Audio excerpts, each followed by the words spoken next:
students, welcome back to my channel English Entry. අද GCE O level exam එකට ලෑස්ති වෙන දරුවන්ට තමයි මම lesson එකක් අරගෙන ආවේ. ඔයාලා ඉතින් දුවලා ගිහිල්ලා English past paper book එකේ 2019 paper එක අරගෙන එන්න. අද අපි කතා කරන්න හදන්නේ test 15. It is a reading comprehension. Reading comprehension එකක් කරනකොට ඔයාලට අනුගමනය කරන්න ඕන කරුණු කාරණා ටිකක් තියෙනවා. මම ඒක ස්ටෙප්ස් 4කින් ඔයාලට අද කියලා දෙන්න හදන්නේ. ඔයාලා දන්නවා ටෙස්ට් එකට ලකුණු 8ක් හම්බ වෙනවා ඔයාලට. මේ ටෙස්ට් 15 වලට ලකුණු 8ක් හම්බ වෙනවා. ඒ වගේම ඒකට ඔයාලට හරිම සීමිත කාලයක් ලැබෙන්නේ. විනාඩි 10කින් විතර ඔයාලට මේකට උත්තර ලියන්න. ඔයාලා පුරුදු වෙලා යන්න ඕන ගෙදර ඉඳලා. තාම කල් තියෙනවා ඔයාලට. ඉතින් මේ වගේ ප්‍රශ්න කීපයකටම උත්තර ලියලා ගෙදරදී පුරුදු වෙලා ගියොත් ඔයාලට පුළුවන් ටයිම් එක මැනේජ් කරගෙන අදාළ වෙලාවෙදී ලකුණු වටම ගන්න විදියට වැඩ කරන්න. ඉතින් එහෙම පුහුණු වෙන්නේ කොහොමද කියන එක තමයි මම අද කියලා දෙන්නේ. ගෙදර ඉඳගෙන ඔයාලා කොහොමද මේ ප්‍රශ්නෙට උත්තර ලියන්න පුරුදු වෙන්නේ කියන එක තමයි අද කියලා දෙන්නේ. එහෙම පුරුදු වෙනකොට ඔයාලා අනුගමනය කරන්න ඕන කාරණා ටික තමයි අද කියලා දෙන්නේ මම ඔයාලට. ඔයාලට මුලින්ම කරන්න තියෙනවා මේ ස්ක්‍රීන් එකේ පේන්න තියෙන විදිහටම ප්‍රෙඩික්ෂන් එකක් කරන්න තියෙනවා. ප්‍රෙඩික්ෂන් එකක් කියන්නේ పూర్ව උපකල්පනයක්. ඔයාලා කලින් පාඩම කියවන්න කලින් ඔයාලා ටෙක්ස්ට් එක කියවන්න කලින් ඔයාලා උපකල්පනය කරනවා මේකේ මොකක් ගැන වෙන්න ඇතිද කියලා. පොතේ තියෙන මොනවා හරි ඉංගියකින් තමයි ඒක අපි උපකල්පනය කරන්නේ ඉංගි වලින්. ඒ වගේම ඊළඟට ඔයාලට රීඩින්ග්ස් 3ක් කරන්න තියෙනවා. First reading, second reading and third reading කියලා. මේ 3 කරලා ඉවර වෙනකොට ඔයාලා තුන් වතාවක් මේ ටෙක්ස්ට් එක කියවලා ඉවර වෙනකොට ඔයාලා කොහොමද හැම ප්‍රශ්නයකටම හරියට උත්තර ලියලා ලකුණු වටම ගන්න කියන එක තමයි අද මම කියලා දෙන්නේ. එහෙනම් පාඩමේ මුලින් ඉඳලා අග වෙනකම් ඉන්න හැම ස්ලයිඩ් එකක්ම හැම කොටසක්ම වැදගත් වෙනවා ඔයාලට මේ ප්‍රශ්නේදී. මුලින්ම මම ඔයාලට කිව්වා ප්‍රෙඩික්ෂන් එකක් තමයි ඔයාලට කරන්න තියෙන්නේ කියලා. ප්‍රෙඩික්ෂන් එකක් කියන්නේ పూర్ව උපකල්පනයක්. ඔයාලා ටෙක්ස්ට් එකේ තියෙන පින්තූරයක් දිහා බලලා හරි ටයිටල් එක දිහා බලලා හරි ඔයාලා ඉංගියකින් ඒකේ තියෙන ඉංගියකින් ඔයාලා උපකල්පනය කරනවා මේ ටෙක්ස්ට් එක මේක ගැන තමයි තියෙන්නේ. මෙන්න මේ මාතෘකාව ගැන තමයි තියෙන්නේ කියලා. හැබැයි 2019 මේ පේපර් එකේ එහෙම ක්ලූ එකක් ගන්න විදියක් නැති නිසා මම ඔයාලට පොඩි පික්චර් එකක් දීලා මේක පාඩමක් නිසා මම පික්චර් එකක් දෙනවා ඔයාලට. ඔයාලට තියෙනවා මෙන්න මේ විදියට මේ ප්‍රශ්නට උත්තර දීලා පොඩි ප්‍රෙඩික්ෂන් එකක් කරන්න. Can you name this person? What's your prediction? මේ පුද්ගලයා ඔයාලා අඳුරගත්තා නම් ඔයාලට ඔන්න පෙර දැනුමක් ඇතුව ටෙක්ස්ට් එක කියවන්න පටන් ගන්න පුළුවන්. එතකොට ඔයාලට හිතේ චකිතයක් නෑ. ඔයාලා දන්නවා මෙන්න මෙයා ගැන තමයි මේ කියන්නේ. එතකොට ඔයාලගේ ඔළුවට එනවටක් ගාලා පින්තූර ටිකක්. මෙන්න මෙහෙම මේ දේවල් වෙන්න ඇති මේකේ ඇත්තේ. මෙන්න මේ කාරණා වෙන්න ඇති මේකේ ඇත්තේ කියලා. හැබැයි බය වෙන්න එපා. ඔයාලට ප්‍රෙඩික්ෂන් එක කරගන්න බැරි වුණා නම් අපි ඊළඟ පියවරට යනවා. ඒක ප්‍රශ්නයක් ඇත්තේම නැහැ. මේක පොඩි ට්‍රික් එකක් විතරයි. ඉතින් පාඩම අද කතා කරන්න කලින් මම පොඩි වචන ටිකක තේරුම ඔයාලට කියලා දෙනවා. පාඩම ඉස්සරහට අපිට ඕන වෙයි කියලා හිතන වචන ටිකක් මම තෝරගත්තා. ඔයාලට මේක ලෙසන් එකක් විදිහට කරන නිසා ඔයාලා වුණත් ගෙදරදී ප්‍රැක්ටිස් කරනකොට ඔයාලා අමාරු වචන වල තේරුම ඩික්ෂනරි එකකින් ඔයාලට හොයන්න වෙනවා. ගෙදරදී පුරුදු වෙනකොට.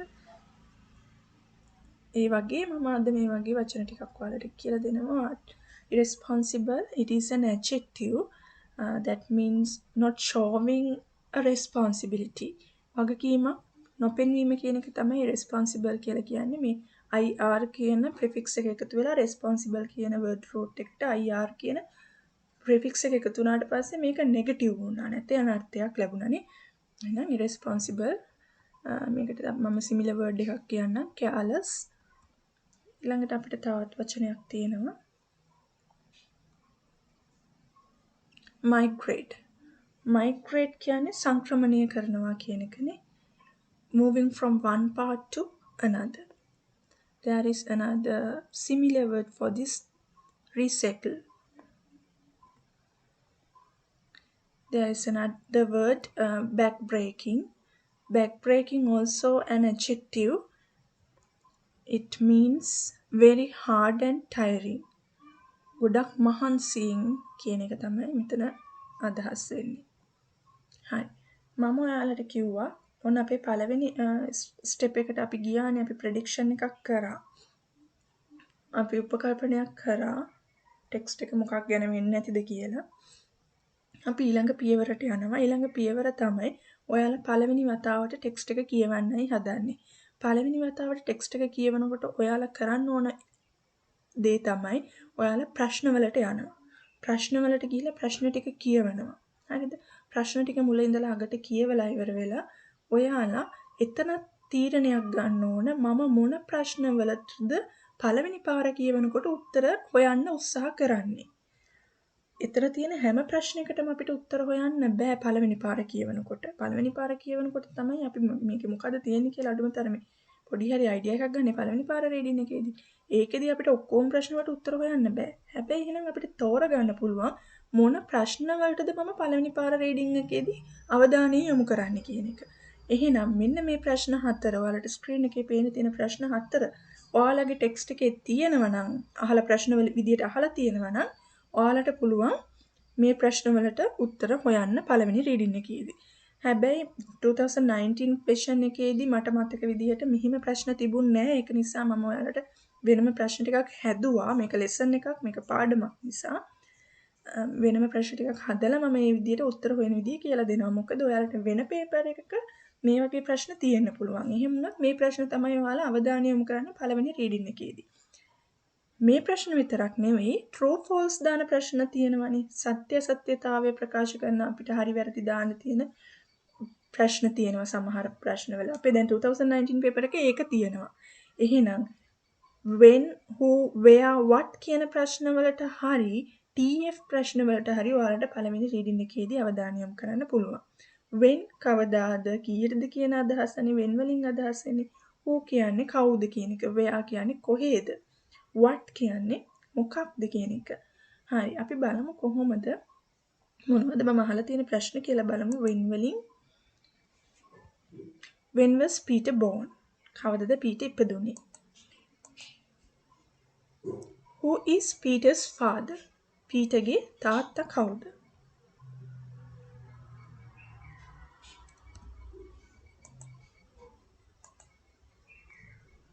where did Peter's family go when he was 5? ඔහුට 5ක් වෙනකොට පීටර්ගේ ෆැමිලි එක කොහෙද ගියේ?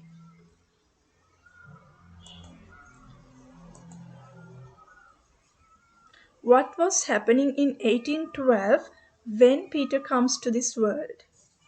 මොනවද සිදු වෙමින් තිබුණේ මෙයා මේ ලෝකෙට එනකොට පීටර් මේ ලෝකෙට එනකොට මොනවද සිද්ධ වෙමින් තිබුණේ 1812 දී කියලා අහන්නේ. ඔන්න අපේ ප්‍රශ්න ටික. අපි දැන් මේ ප්‍රශ්න වලට තමයි පළවෙනි රීඩින් එකේදී අවධානය යොමු කරන්නේ ප්‍රශ්න වලට උත්තර හොයන්න. ඊළඟට මම ඔයාලට කිව්ව විදිහටම TF ප්‍රශ්න ටිකක් තියෙනවනේ. මෙන්න මේ විදිහට TF ප්‍රශ්න ටිකක් තියෙනවා. ඔයාලට true false not given කියලා ඔප්ෂන් එකකුත් තියෙනවා. not given කියන්නේ ටෙක්ස්ට් එකේ මේ කියන කාරණාව දීලා නැත්නම් එතන අපි ටික් කරන්න ඕන. true කියන්නේ සත්‍යයි, false කියන්නේ අසත්‍යයි. Peter was born in London. Peter ඉපදුනේ ලන්ඩන් වල. Some people in farms migrated to cities. දැන් මෙතන මේ migrated කියන වචනේ තේරුම මම කියලා දුන්න තමයි පළවෙනි ස්ටෙප් එකේදීම. හැබැයි මේ දැන් ඔයාලා විභාගයට යනකොට ඔයාලට මේක අලුත් වචනයක් වෙන්න පුළුවන් නේ. ඔයාලා බය වෙන්න එපා. මේ වචන දන්නේ නැති වුණාට ප්‍රශ්නයක් නැහැ. ඔයාලට තියෙන දන්න වචන වෙනින් නොදන්න වචනේ උපකල්පනය කරන්න, ගෙස් කරන්න. migrated කියන එක ඔයාලට නිකන් මේක කියවුවම තේරෙනවා go කියන අදහස තියෙනවා කියන එක. some people in farms go to cities කියන එක. ඒක ටෙක්ස්ට් එක කියවනකොට උනත් ඔයාලට උපකල්පනය කරන්න පුළුවන්. ඊළඟට බලන්න working in factories became a tiresome experience for people. tiresome කියනකොට ඔයාලට නිකන් tiresome කියන වචනේ දන්නේ නැති වුණත් ඔයාලට ගෙස් කරන්න පුළුවන් මේ වචනේ තේරුම මේක වෙන්නේ නැති කියලා. එහෙම ගෙස් කරන ඒවා හරියනවා. ඔයාලා හරියට හොඳට ටෙක්ස්ට් එක කියවනවා නම්. Peter had 2 brothers and 1 sister in his family. ඊළඟට John and his wife had spent money with care. Peter became an author later in his life. හරිද? අපි දැන් මේ ප්‍රශ්න වලට තමයි උත්තර හොයන්න හදන්නේ පළවෙනි රීඩින් එකේදී. පැරග්‍රාෆ්ස් කීපයක්ම තියෙනවා. අපි කියවලා බලමු. Peter was born in southern England in 1812 when industrial revolution in England was well underway. As thousands of factories were opened for business, people left their farms for the cities. But their dreams of making more money and improving their lives always did not come true. Men, women, and even children often exchanged back-breaking work in the field for the boredom and danger of factory work. හරි. දැන් ඔයාලට පළවෙනි ඡේදය කියවුවහම නිකන් මතකයෙන් හැබැයි මේ අපි කිස් කරන උත්තර හරිම උත්තරද කියලා අපි තාම දන්නේ නැහැ. නිකන් අපිට මතක විදියට අහලා තිබුණ ප්‍රශ්න වලට අපි පොඩ්ඩක් අන්ඩර්ලයින් කරගමු. මෙන්න මේ වගේ කවදද කොහේද ඒ වගේ අදහස්නේ තිබුණේ ප්‍රශ්නවල. කොට Southern England in 1812 ඒවා අපිට ගන්න පුළුවන්. පීට කවදද ඉපදුනේද කියලා අහලා තිබුණ ප්‍රශ්නයක් මට මතක විදියට. එයා ඉපදෙනකොට මොනවද සිද්ධ වෙමින් තිබුණේ කියලා අහලා තිබුණා. මට හිතෙනවා මේක තමයි ඒකට උත්තරේ කියලා. හරියටම දන්නේ නැහැ. හැබැයි අපිට අන්ඩර්ලයින් කරගෙන යන්න පුළුවන්. මොකද ඊළඟ පාර බලනකොට ඒක එතකොට ආයි කියවන්න දෙයක් නැහැනේ. අන්ඩර්ලයින් කරලානේ තියෙන්නේ. ඔන්න ඔයගේ ටිකක් අපිට පළවෙනි පැරග්‍රාෆ් එකෙන් උත්තර ටිකක් විදියට හොයාගන්න පුළුවන්. ඊළඟට අපි යනවා ඊළඟ ප්‍රශ්නෙට. ඊළඟ පැරග්‍රාෆ් එකට. Peter's family moved to London when he was 5. His father John worked as a clerk, so he was better off than many people in London, but with his large family and love of entertaining, he and his wife constantly lived beyond their means. When Peter was 12, John was arrested for failing to pay a debt. He was sent to debtors' prison where people were kept until they could pay back the money they owed. ඉතින් මෙතනත් මට ප්‍රශ්න උත්තර ටිකක් හම්බ වෙනවා කියලා මට හිතෙනවා. එයාට අවුරුදු 5ේදී ඔන්න කොහෙද ගියේ කියලා අහලා තිබුණා නේද? මට මතකයි එහෙම එකක් තිබුණා කියලා. අපි එහෙනම් ඔන්න ඒක අන්ඩර්ලයින් කරගත්තා. ඊට පස්සේ තාත්තගේ නම අහලා තිබ්බ කියලා මට මතකයි. එහෙනම් අපි මෙන්න මෙතන අපිට ජෝන් හම්බ වුණා. his father John. ඔය අපි අන්ඩර්ලයින් කරගත්තා. ඊළඟ පැරග්‍රාෆ් එකට අපි යනවා නම් Peter was taken out of school and forced to work in a shoe polish factory, wrapping and pasting labels on bottles. He worked from dawn to dark, 6 days a week in a dark room, listening to rats squeak beneath the rotting floorboards. His father finally inherited some money, settled his debts, and was released from jail. Peter later claimed that the factory experience nearly destroyed him. The story of Peter's childhood reads like the story in one of his novels, Forced to Work at Young Age. Peter suffered long hours and unhealthy conditions common in factories in 19th century England. Memories of his experience haunted him for the rest of his life. බලමු අපිට උත්තර ටික හොයාගන්න පුළුවන් වුණාද කියලා. When was Peter born? In 1812. Who is Peter's father? John. Where did Peter's family go when he was 5? To London. අවුරුදු 5ක් වෙනකොට ෆැමිලි එක කොහෙටද ගියේ? ලන්ඩන් වලට. What was happening in 1812 when Peter comes to this world? Industrial Revolution. අපි දැන් හොයලා බලමු මේ අමාරු වචන එහෙම අපිට හම්බුණා Industrial Revolution බර වචනයක්. අපි බලමු පොඩ්ඩක් ආපහු ටෙක්ස්ට් එකට ගිහිල්ලා මේවයේ තේරුම මොනවද කියලා. පොඩ්ඩක් ඔයාලට මේ පොඩි විෂුවල් එකක් දෙන්න මම උත්සාහ කරනවා මෙතනදී. Peter was born in Southern England. Southern England මේ තියෙනවා. මෙතන England පෙන්නනවා map එකේ. South is here. ඊළඟට Industrial Revolution කියන පොඩි අදහසක් දෙනවා නම් ඔයාලට මෙන්න මේ විදිහට අපිට ගන්න පුළුවන්. The first industrial revolution began in the second half of the 18th century in Great Britain in the 1760s when James Watt was asked to repair one of the steam engines created as of 1712 by Thomas Newcomen.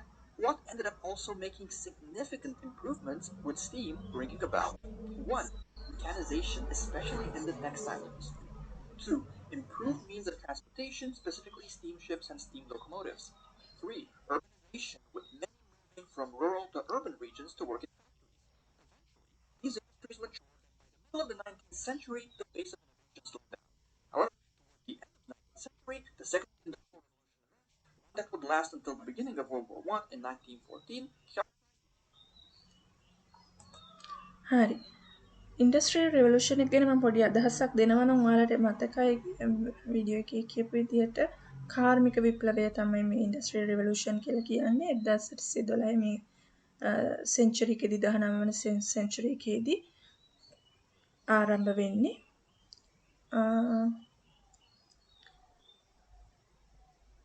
ඉතින් මේක ගැන කතා කරනවා නම් මේ කාලේදී සිද්ධ වෙච්ච දේවල් තමයි ෆැක්ටරිස් ආරම්භ වුණා. ඊළඟට මිනිස්සු ගමේ ඉඳලා කෘෂිකාර්මික වැඩ අතහැරලා නගරයට යනවා රැකියාව හොයාගෙන. මිනිස්සුන්ට ළමයින්ට වගේම ගැහැණුන්ට මහන්සි වෙලා වැඩ කරන්න සිද්ධ වෙනවා. බැක් බ්‍රේකින් වර්ක් කරන්න සිද්ධ වෙනවා. ඊළඟට ඒත් එක්කම ටෙක්ස්ටයිල් ඉන්ඩස්ට්‍රි එක වැඩි දියුණු වෙනවා. ඉතින් ඒවත් එක්ක තමයි මේ ඔය වගේ බේසික් කාරණා ටිකක් තමයි අපිට අද කතා කරන්න තියෙන්නේ මෙතන.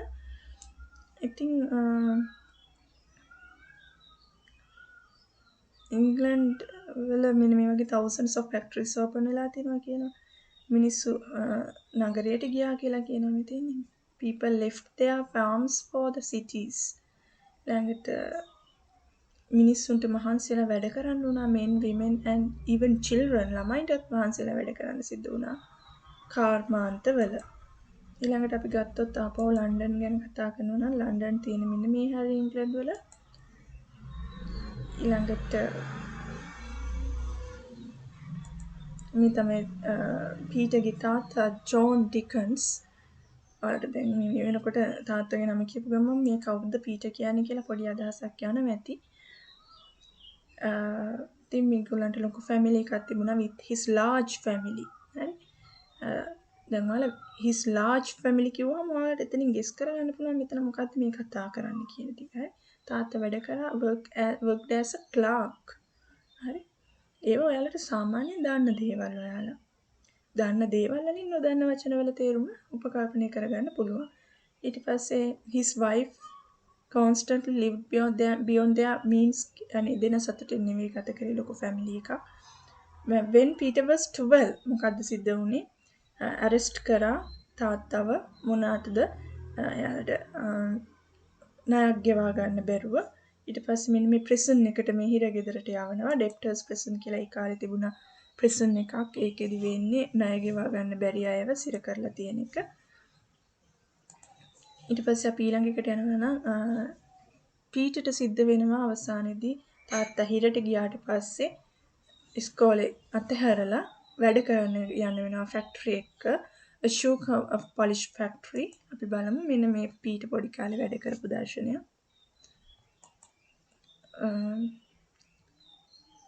අවසානයේදී මෙයා මහන්සිලා වැඩ කරනවා කොහොම හරි තාත්තා සල්ලි වගේක් හොයාගෙන එයාගේ ණය ගෙවලා එයා ජේල් එකෙන් නිදහස් වෙලා එනවා.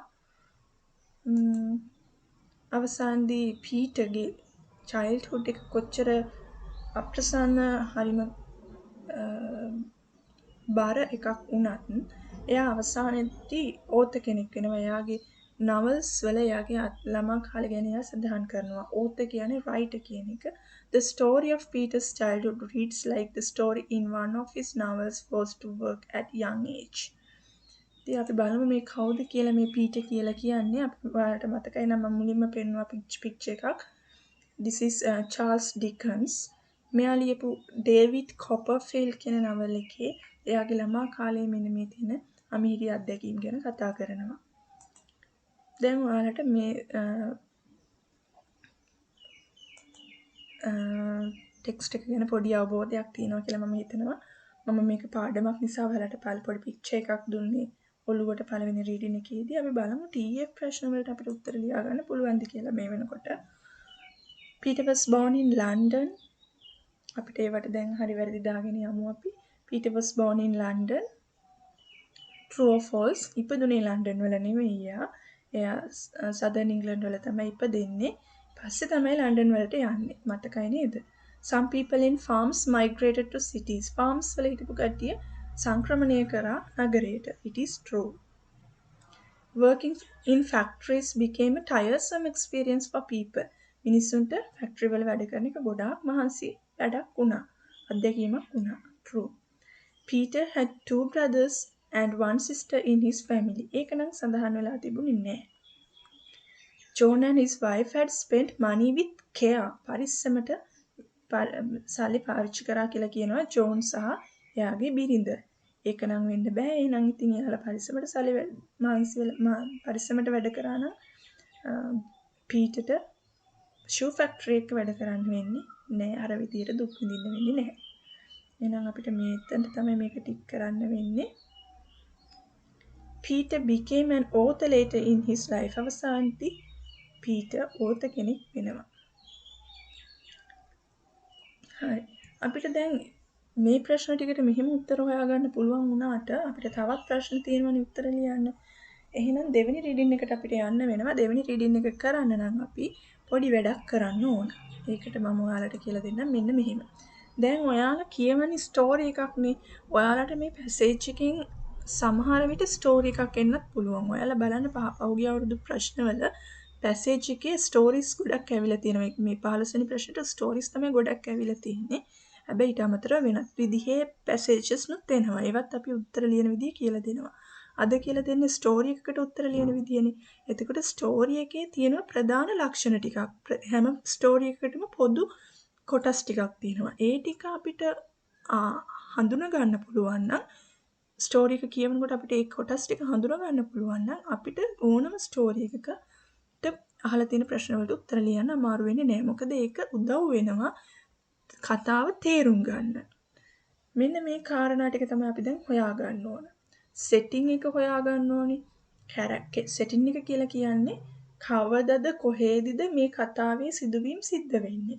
ඊට පස්සේ අපි කැරක්ටර්ස් වලට යනවා. කැරක්ටර්ස් වලදී වෙන්නේ මේ කතාවේ ඉන්නේ චරිත කවුද කියලා අපි හොයාගන්න ඕනේ. හරිම ලේසියිනේ. ඊට පස්සේ ඉවෙන්ට්ස් තියෙනවා. සිදුවීම්. ඊට පස්සේ තියෙනවා ප්‍රොබ්ලම්ස් ප්‍රශ්න. ඊට පස්සේ outcomes අවසාන ප්‍රතිඵලය මොකක්ද? themes. ඔයාලා කතාව කියවලා ඔයාලට කතාවේ තේරුනේ මොකක්ද? මීනින් එක මොකක්ද? අර්ථය මොකක්ද? අන්න ওই කාරණා ටික ඔයාලට හොයාගන්න පුළුවන් නම් ඔයාලට ඕන ස්ටෝරි එකකින් අහලා තියෙන ප්‍රශ්න ඕන එකකට උත්තර ලියන්න පුළුවන්. ඉතින් අපි ගිහිල්ලා මේ කාරණා ටික දැන් ආපහු හොයමු. අපි දැන් ඉස්සෙල්ලා ප්‍රශ්නේ අපි අන්ඩර්ලයින් කරා. අපි දැන් ආපහු රවුන්ඩ් කරමු සර්කල් කරලා යමු. දැන් සෙටින් එකනේ. සෙටින් එක කියන්නේ කොහේද කවදද මේ දේවල් සිද්ධ වුනේ කියන එක. ඉතින් හරිම ලේසියෙන් අපිට හොයාගන්න පුළුවන් in southern England in 1812. හරිද? සෙටින් එක නම් සාමාන්‍යයෙන් තියෙන්නේ ස්ටෝරි එකේ මුල්ම හරිය. පළවෙනි පැරග්‍රාෆ් එකේම සෙටින් එක ඔයාලට හොයාගන්න පුළුවන්. ඊට පස්සේ ස්ටෝරිස් අහලා තිබුණානේ කැරක්ටර්ස් අහලා තිබුණානේ. කැරක්ටර්ස් වලට අපිට ඉන්න ඕන දැන් පීටර් මේ චරිතත් සාමාන්‍යයෙන් අපිට හම්බ වෙන්නේ කතාවේ මුල් හරියේදී තමයි. පීටර් ඉන්නවා. හරිද? ඊට පස්සේ අපෙන් අහලා තිබුණා දැන් අපිට සෙටින් එක ගැන කැරක්ටර්ස් ගැන වැඩි වොරි වෙන්න දෙයක් නෑ. ඒක ඉක්මනට හොයාගන්න පුළුවන් නේ. ඊළඟට අහලා තිබුණා ඉවෙන්ට්ස් මොනවද සිදුවීම් කියලානේ. මේ මම ඉවෙන්ට්ස් තමයි මෙතන මේ ග්‍රීන් කලර් එකෙන් highlight කරලා තියෙන්නේ. People left their farms for the cities, men and women, even children often exchanged back-breaking work. හැබැයි මෙතන මේ problem එකක් විදිහටත් මේක ගන්න පුළුවන්. Men, women and even children often exchanged back-breaking work.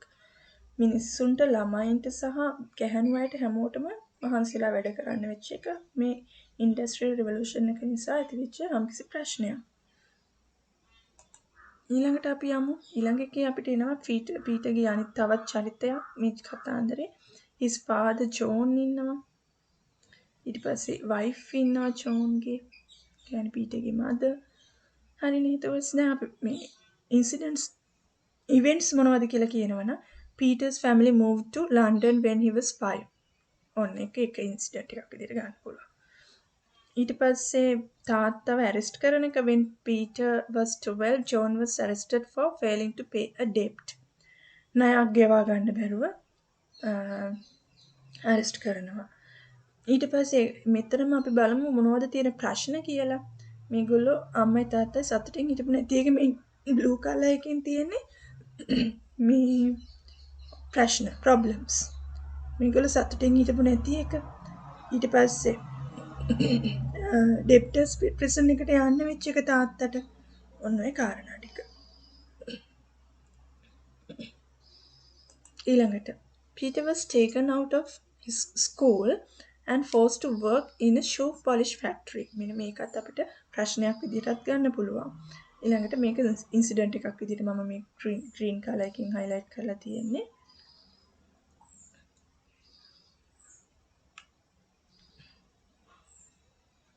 Sorry for my scribbling.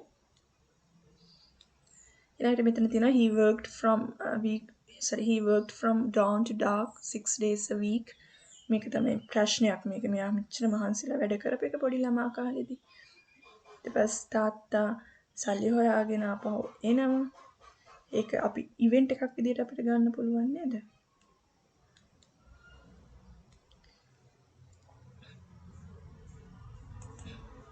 The story of Peter's childhood reads like the story in one of his novels. ඔන්න එයා අවසානයේ රයිටර් කෙනෙක් වෙන එක ඒක අවසාන ඉවෙන්ට් එක.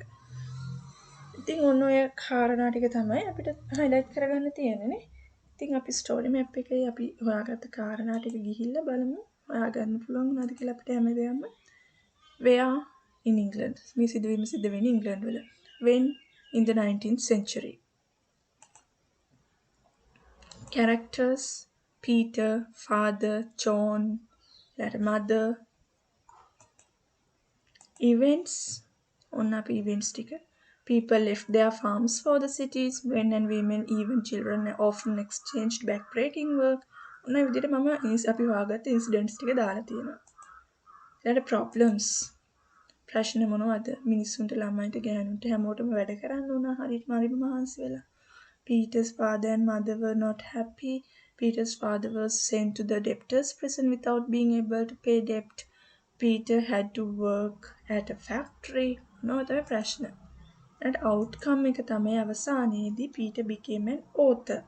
Peter අවසානයේදී writer කෙනෙක් බවට පත් වෙනවා. කතුවරයෙක් බවට පත් වෙනවා. අවසානයේ තේරුම theme එක තමයි කතාවේ theme එක අපි අවසානටනේ හොයාගන්නේ.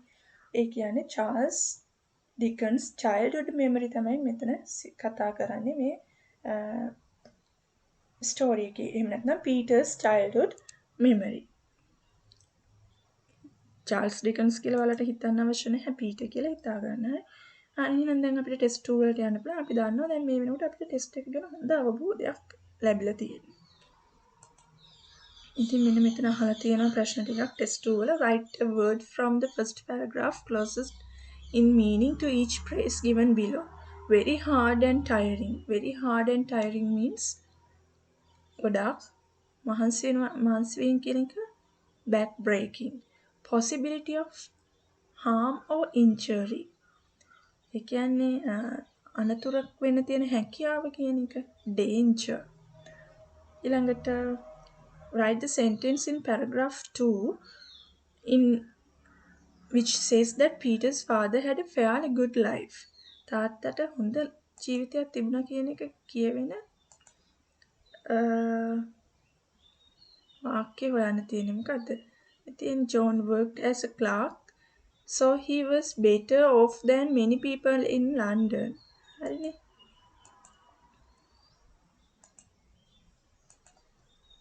ඊළඟට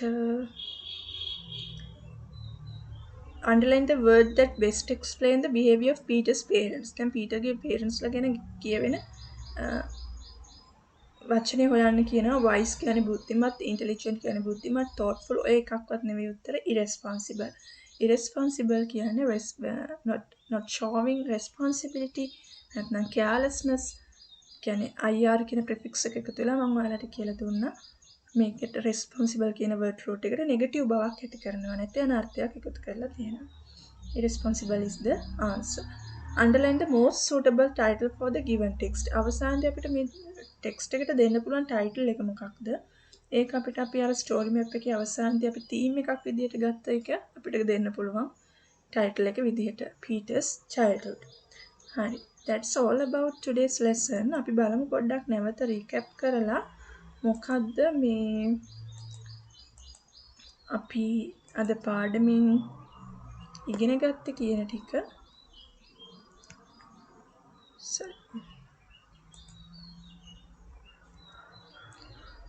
summary of the lesson. අපි මොනවද ඉගෙන ගත්තේ අද? මෙන්න මේ කාරණා ටික. අපි මුලින්ම ප්‍රෙඩික්ෂන් එකක් කරා, උපකල්පනයක් කරා, ඊට පස්සේ අපි පළවෙනි රීඩින් එකට ගියා. පළවෙනි රීඩින් එකේදී අපි උත්තර හොයාගත්තා. මොන ප්‍රශ්න වලටද අපි උත්තර හෙව්වේ? හැම ප්‍රශ්නයකටම උත්තර හොයන්න ගියේ නෑ. අපි අවධානය යොමු කරා ප්‍රධාන ප්‍රශ්න කිහිපයකට. who, what, when, where කියන ප්‍රශ්න වලට සහ TF ප්‍රශ්න වලට. ඊට පස්සේ අපි සෙකන්ඩ් රීඩින් එකට ගිහලා ස්ටෝරි මැප් එකේ අදාළ කාරණා ටික වෙනම හොයාගත්තා. සෙටින් එක මොකක්ද? කැරක්ටර්ස් කවුද? ප්‍රොබ්ලම්ස් මොනවද? ඉවෙන්ට්ස් මොනවද? අවුට්කම්ස් මොනවද? තීම්ස් මොනවද කියලා. එහෙම හොයාගත්තට පස්සේ අපිට කතාව ගැන හොඳ අවබෝධයක් ලැබුණා. ඊට පස්සේ අපිට දෙවෙනි ටෙස්ට් එකේ ටෙස්ට් 2 වලට උත්තර ලියන්න පුළුවන් හැකියාවක් ලැබෙනවා. ඊට පස්සේ අපි තුන්වෙනි රීඩින් එක විදිහට නැවත රීචෙක් කරගන්නවා ඔයාලගේ ආන්සර්ස් ටික. හරි. That's all about today's lesson. එහෙනම් අපි දැන් ඔයාලට තව පොඩි කාරණාවක් හිතන්න තියෙනවා. ඔයාලට ටෙස්ට් 15 වලට ස්ටෝරි එකක් විතරක්ම නෙවෙයි එන්නේ. තවත් ප්‍රශ්න එනවා. ඒ කියන්නේ තව විදිහේ රයිටිං ස්ටයිල්ස් එන්න පුළුවන්. එහෙම එකදී අපිට මේ විදිහටම ප්‍රශ්න වලට උත්තර හොයන්න බෑ. එතකොට ඔය උත්තර හොයන විදිහ වෙනස්. එහෙනම් ඒ වෙනස් ක්‍රම මොනවද? ඒවා අපි ඉස්සරහට කතා කරමු. මගේ channel එක subscribe කරලා ඔයාලා ඉස්සරහට මම දාන පාඩම් වලට සම්බන්ධ වෙන්න. එහෙනම් that's all for today. Have a nice day. Thank you.